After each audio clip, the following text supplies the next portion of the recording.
देवराजसेव्यमानपावनाङ्घ्रिपङ्कजं व्यालयज्ञसूत्रमिन्दुशेखरं कृपाकरं नारदादियोगिवृन्दवन्दितं दिगम्बरं काशकापुराधिनाथकालभैरवं भजे।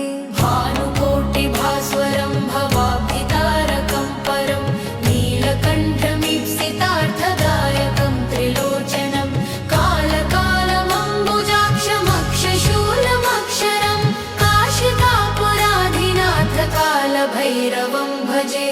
शूलटङ्कपाशदण्डपाणिमादिकारणं श्यामकायमादिदेवमक्षरं निरामयं भीमविक्रमं प्रभुं विचित्रताण्डवप्रियं काशिकापुराधिनाथकालभैरवं भजे।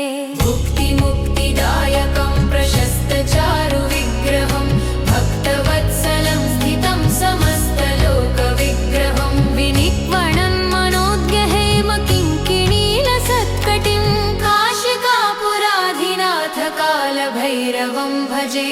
धर्मसेतुपालकं स्वधर्ममार्गनाशकं कर्मपाशमोचकं सुशर्मदायकं विभुं स्वर्णवर्णशेषपाशशोभिताङ्गमण्डलं काशिकापुराधिनाथकालभैरवं भजे। रत्नपादुकाप्रभाभिरामपादयुग्मकं नित्यमद्वितीयमिष्टदैवतं निरञ्जनं मृत्युदर्पणाशनं करालदंष्ट्रमोक्षणं काशिकापुराधिनाथकालभैरवं भजे।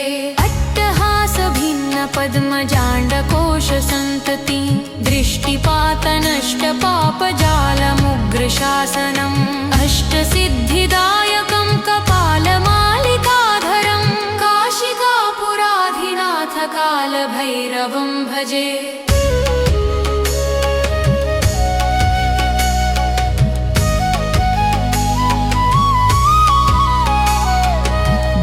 भूतसङ्घनायकं विशालकीर्तिदायकं काशीवासलोकपुण्यपापशोधकं विभुं